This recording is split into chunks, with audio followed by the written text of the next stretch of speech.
A Bedtime for Bear by Bonnie Becker, illustrated by Katie McDonald Denton. Everything had to be just so for Bear's bedtime. His glass of water had to sit on the exact right spot on his bedstand.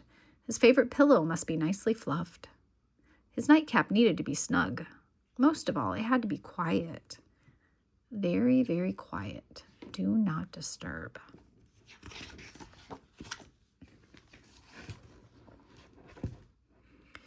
One evening, Bear heard a tap, tap, tapping on his front door. When he opened the door, there stood Mouse, small and gray and bright-eyed. He clasped a tiny suitcase in his paw. "I am here to spend the night," exclaimed Mouse with a happy wiggle of his whiskers. "Surely we agreed on next Tuesday," protested Bear. "No," said Mouse, "you most definitely said tonight." "Oh," said Bear. Bear had never had an overnight guest before. Guests could quite possibly mess things up and make noise, and Bear needed quiet, absolute quiet at bedtime. Even so, Bear and Mouse enjoyed an evening of checkers and warm cocoa, and soon it was time for bed. "Remember, I must have absolute quiet," reminded Bear. "Oh, indeed," said Mouse. Bear set out his glass of water, adjusted his nightcap, fluffed his favorite pillow, and climbed into bed. It was very, very quiet. He closed his eyes.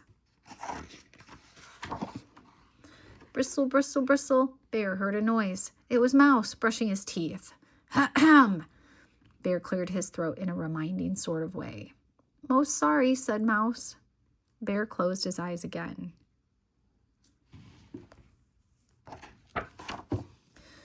"Hum, hum, pa-pum." Mouse hummed while he put on his nightshirt. "Pa-pum." "Absolute quiet," muttered Bear most patiently. "Deepest apologies," said Mouse. "Creak, squeak, rattle," went Mouse's bed as he hopped in. Bear jammed his pillows over his ears, gritted his teeth, and closed his eyes. He was just about to drift off when...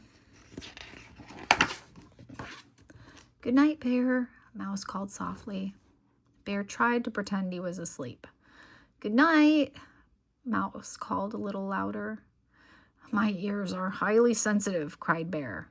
"Really? How interesting," Mouse said. "Can you hear this?" mumbled Mouse into his pillow. "Yes." "Amazing. How about this?" Mouse said from under his pillow. "Quiet." Mouse slipped under his blankets, crawled to the bottom of his bed, and whispered, "Can you hear?" "Silence!" Bear roared.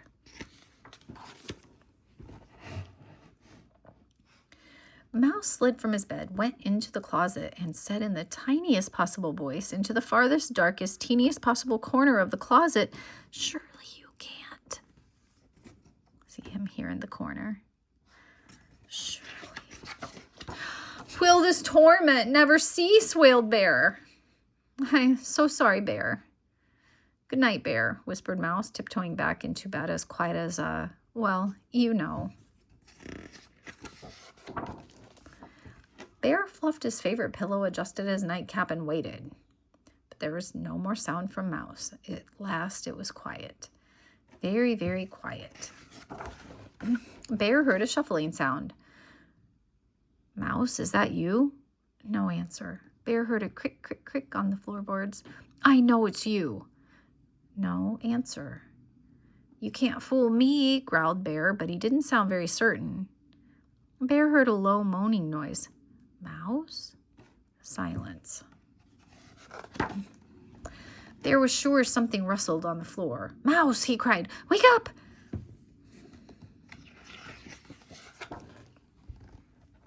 Mouse stumbled out of bed, small and gray and sleepy-eyed. "What is it?"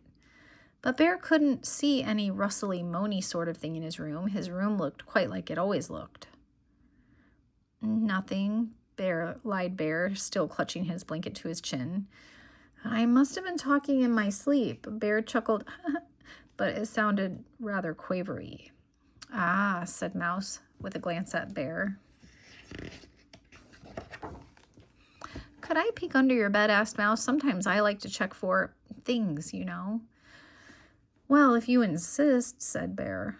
Nothing, said Mouse from under the bed. You'll want to check behind the curtains, I suppose, Bear said. All clear, declared Mouse with a moment later. You'd better check the closet, offered Bear, then you won't be the least bit nervous. Mouse came out of the closet, dusting his paws. Not a thing. Thank you, Bear. Good night. Wait, said Bear. You'll want a bedtime story, I expect, said Bear, for your nerves. For my nerves, said Mouse. Oh, indeed, I'm quite shaken. Then, with an eager flick of his tail, he settled on Bear's favorite pillow, and Bear told him all about the adventures of the brave, strong bear and the very frightened little mouse.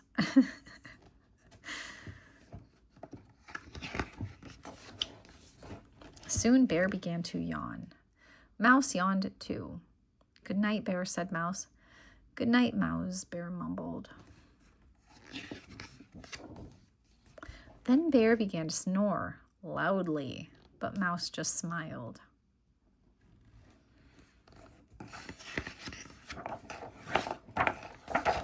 And soon Mouse and Bear were fast asleep.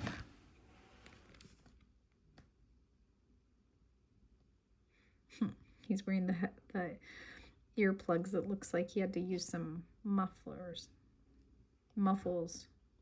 earmuffs?